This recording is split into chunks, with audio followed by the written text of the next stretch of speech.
to the gods, it's Chad Law, aka Young Godiva, and I'm here bringing y'all the top 10 quality albums of 2014, hip-hop and R&B. I've assembled my brain trust of bloggers, and we're here giving y'all the second annual list. And you know, last year we had one giant list featuring French Montana, Drake, and Beyonce. This year we're giving y'all a nice list of two different varieties, hip-hop and R&B. So without further ado, I'm assembling my brain trust right now on camera for y'all, so stay relevant. For sure, though.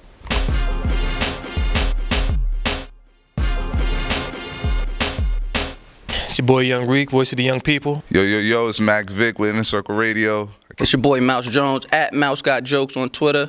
Rob Bread, Black Guy Stuff, Inner Circle Radio. It's Kyle at Mr. 516. We here with the Inner Circle Radio. Yo, what's good? This is JT. Follow me at JT_YFest. Inner Circle's top 10 quality albums of 2014. Here's our R&B list. Black Messiah, D'Angelo. It's very short, very simple, because I understood nothing of what he was saying. Yo, what's the name of this album? He showed us why he could still go out and travel and still do the numbers for the ladies. So the instrumentation was popping. And I mean, it was just good to see him. I guess I'm judging it a lot based off nostalgia, because who could deny Brown Sugar or Lady or any of those? Khaleesi's food album was so good to me because I'm such a fat ass and I love food. And the fact that she named every song off the album after food was so fire to me. Khalees is looking like a whole box of Popeyes and KFC all in one. I see why Nas got to fork up that $50,000 a month. The honest album opinion that I give it is that I definitely ride with it. My girl loves it, and I always say that because this is the R&B list, so we got to make sure it's catering to the females as well. Listen to the Sold Out album, and the thing about that album is if you fuck with one song, you fuck with them all because all the beats are kind of similar. Album-wise, I mess with it because the content. She's giving us a little bit different than what we see from the average R&B, or I wouldn't even say R&B, but any girl that you see singing today, she's giving you something different. So it's kind of a situation to where if you like one of the songs, you're gonna like the whole album, but if you don't like one of the songs, you're gonna hate the album. I think it's a little bit more introspective, a little bit more real. I mean, I really don't care that she looks like she doesn't use deodorant. That's not really my preference. But other than that, it's a pretty solid project all the way through.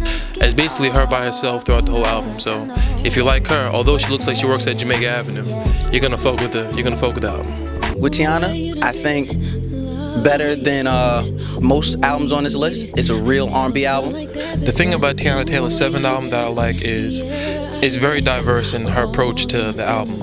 There's some albums that has a hip-hop feel to it. There's other songs where she has like a Toni Braxton, singy-songy Janet Jackson type of feel. She kind of switched it up. It wasn't just one lane of music.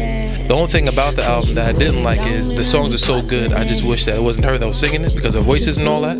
But as far as like the music and the overall compilation of the sounds and the sonics, I actually like it, and I think y'all will like it too. She has just the right amount of quote-unquote hip-hop features, as well as just ballads and just songs showing off a vocal range, or on some songs I felt lack thereof. We definitely could have seen a little bit more vocal work, but as for song structures and song placements, it was a perfect R&B album.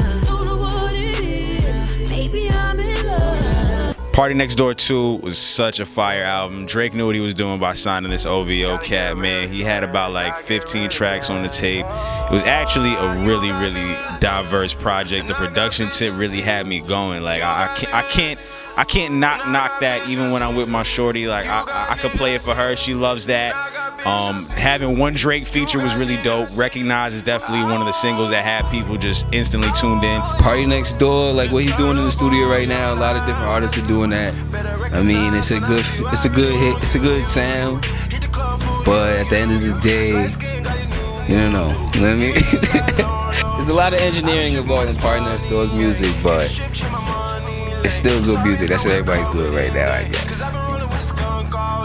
Alright, Sam Smith's album, it was pretty good. About 3 Grammys out of it. It was decent.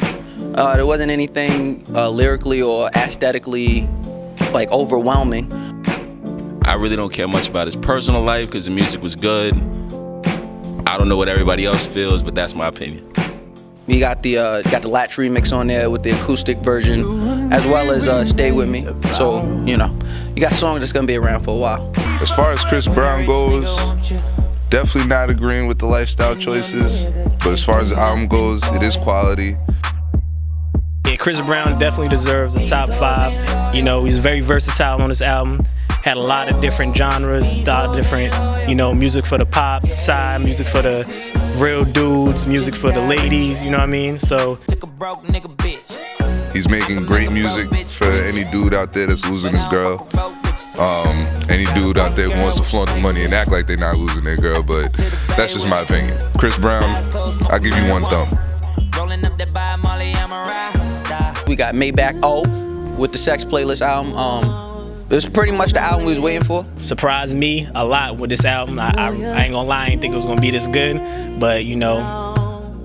The album, another great R&B album. Definitely a good spot. Definitely did his thing with the features, the content, you know, just bringing that real R&B feel back, and I can't lie, this shit was fire. He had a feature with Jeremiah, which was Nothing But Flames. And then, of course, he had the single with Jhené Aiko and Chris Brown, which you couldn't lose. You can't lose with that. I know for a fact women nationwide were loving his sound. Definitely brought it something new to the game. Honestly, Comes to him, he hit every aspect you would want to hear if you're listening to somebody sing. but August Alsina definitely did his thing with this album.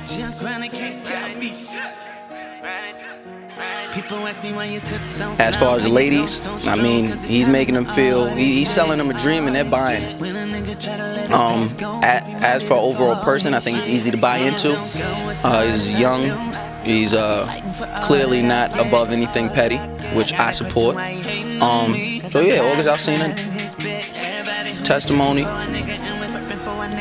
Motherfucking Trigger. Trey Songz. But Trigger definitely had the radio waves going crazy with the hits off his album, man. He talking about all the real shit.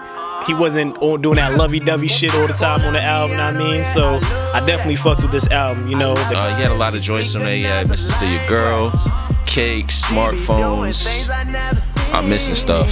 But anyway, all the way through was pretty good. He definitely hit a different plateau as far as the previous albums that he did. You know, this is definitely a whole different lane that he went to with this, and I definitely respect it. Trey Songz has been doing it for years, man. And honestly, who could expect anything less? The only weird thing is he really didn't have any real girl songs. They were always about like 2 girls or something. Can't really have a joint in your car and play that. That's it. After we leave, girl, you know where you going. Straight to the tail, you ain't leaving to the moment. Same old thing, yeah, you know that shit boring. American, you know I had to cop that foreign.